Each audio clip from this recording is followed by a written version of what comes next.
అనంతపురంలోని central యూనివర్సిటీలో నిన్న అర్ధరాత్రి కొంతమంది వ్యక్తులు బాత్రూంలోకి తొంగి చూశారంటూ కేంద్రీయ విశ్వవిద్యాలయం స్టూడెంట్స్ ధర్నా నిర్వహించారు.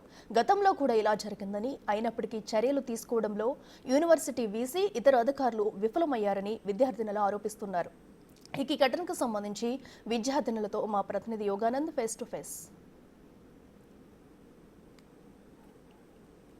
అనంతపురంలోని సెంట్రల్ యూనివర్సిటీలో నిన్న అర్ధరాత్రి కలకలం రేగింది. కొంతమంది అజ్ఞాత వ్యక్తులు బాత్రూంలోకి తొంగి చూస్తారంటూ కూడా అమ్మాయి కొంతమంది ఆరోపణ చేస్తారు. మనం మాట్లాడే అమ్మ నిన్న ఏం జరిగిందమ్మా? నిన్న మీకు అమ్మాయి స్నానం చేస్తుంటే మధ్యాహ్నం టైంలో అలా ఏమైందంటే ఒక అబ్బాయి అంట 3rd ఫ్లోర్ సీలింగ్ నుంచి చూస్తే ఆమె సౌండ్కి కింది దిగంగానే సౌండ్ విని భయపడిందంట, బయటకు వచ్చేసింది. ఏం జరిగింది? ఎవరు కనుక్కున్నారు వాళ్ళు ఎవరనేది కూడా తెలిసిందేమన్నా? తర్వాతకి ఒక 5 మినిట్స్కి అలా ఫ్రెండ్కి కాల్ చేసిందంటే ఇలా ఎవరో బయట నుంచి చూస్తారని కాల్ చేస్తే ఆ ఫ్రెండ్ బయటకు వచ్చి ఇట్లా బయటకు చూస్తే ఒక అబ్బాయి పారిపోతుంటే చూసిందంట, ఫోటో తీసింది. అంటే అబ్బాయి ఎవరు అనేది తెలిసిందమ్మా? ఎవరు తెలుసు అబ్బాయి ఎవరు అనేది? ఒకవేళ అడిగితే డీనే వాళ్ళు ఏం చెప్తున్నారమ్మా? వీసీని డీన్ కానీ వాళ్ళు ఏం రెస్పాండ్ అవుతలే, మేము నోట్ చేసుకుంటాం అనేసి అంటున్నారు, అంతే. ఇంకా యాక్షన్ తీసుకుంటామని చెప్పట్లేదు. ఏం భయం ఉందమ్మా ఇక్కడ? ఏమైనా ఇంతకుముందు జరిగా ఇన్సిడెంట్స్ ఏమన్నా జరిగాయి ఇలాంటి ఇన్సిడెంట్స్? అప్పటి నుంచి చర్యలు తీసుకోవాలి ఏమి? మీకైతే భయం ఉంది ఇప్పటికి? ఇంకా అట్లా ఏం జరుగుతుంది అనేది కూడా భయంగానే ఉంది, ఇంకేమైనా జరుగుతుందేమో అన్నట్టుగా భయంగా ఉంది మాకు. వీసీ కానీ డీన్ కానీ పోలీసులు ఎవరు రెస్పాండ్ కాలేదా? వచ్చారు, అప్పుడు కూడా న్యూస్కి వెళ్ళింది ఈ న్యూస్, కానీ ఏం యాక్షన్ లేదు. అప్పుడు ఏం చెప్పారంటే సీసీ కెమెరాస్ లేవు అలా అని చెప్పారు ఫ్యాకల్టీ వాళ్ళు. వేరే మ్యాటర్స్ చెప్పారు, ఈ మ్యాటర్ కూడా తీశారు కానీ దీనికి ఏం రెస్పాండ్ అవ్వలేదు. మిమ్మల్ని బెదిరించారు ఎవరైనా? అధికారులు కానీ పోలీసులు బెదిరించారు మిమ్మల్ని? లేదు, ఎవరు ఏం బెదిరించలేదు. వీసీ కానీ వీళ్ళు కానీ డీన్ కానీ టీసీలు ఇస్తామని బెదిరించారు వార్తలు వస్తున్నాయి.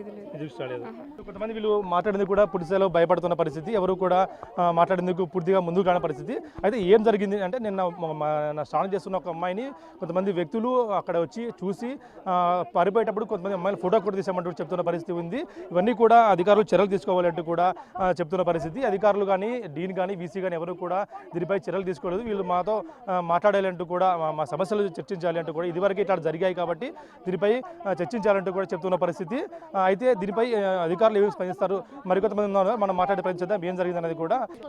నిన్న కేసు ఏదైతే మా ఫ్రెండ్ వాష్రూమ్లో ఉన్నప్పుడు ఎవరో ఒక అబ్బాయి, అబ్బాయో ఎవరో తెలియదు, పెద్ద మనిషి ఎవరో తెలియదు కానీ చూశారు.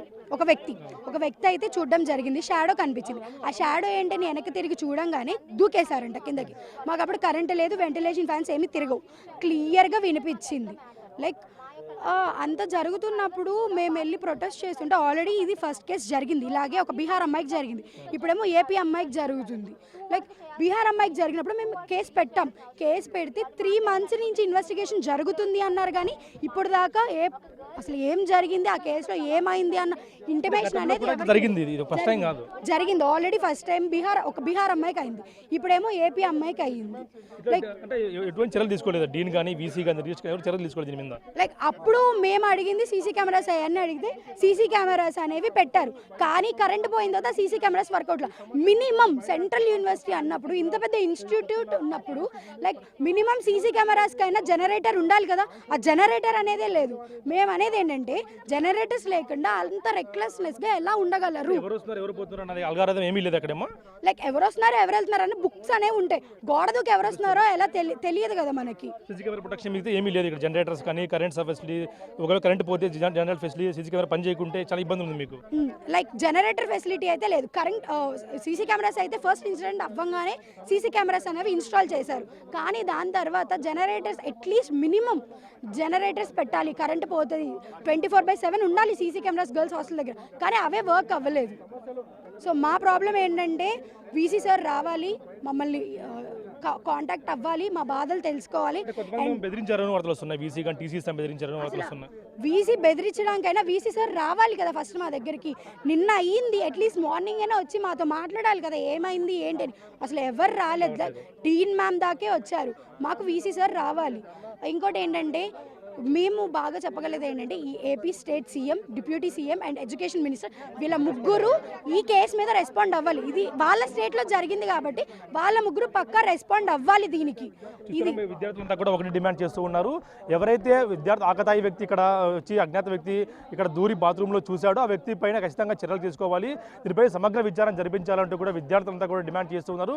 కొంతమంది మాట్లాడేకి ముందుకు రానప్పటికీ వాళ్ళలో భయం ఉన్నప్పటికీ వాళ్ళు చెప్తున్నంతా ఒకటే, మేమంతా కూడా ఒక యూనిటీగా ఉన్నా, కాకపోతే మనం బెదిరిస్తున్నారంటూ కూడా చెప్తూ ఉన్న పరిస్థితి. అయితే ఆకతాయి ఎవరో ఫోటోలు దిగుడు తీసాము, సీసీ కెమెరాలు కూడా సరిగ్గా పనిచేయట్లేదు, ఇక్కడ మౌలిక వసతులు కూడా సరిగ్గా లేవు, అవన్నీ కూడా అభివృద్ధి పరచాలంటూ కూడా చెప్తూ ఉన్న పరిస్థితి ఉంది.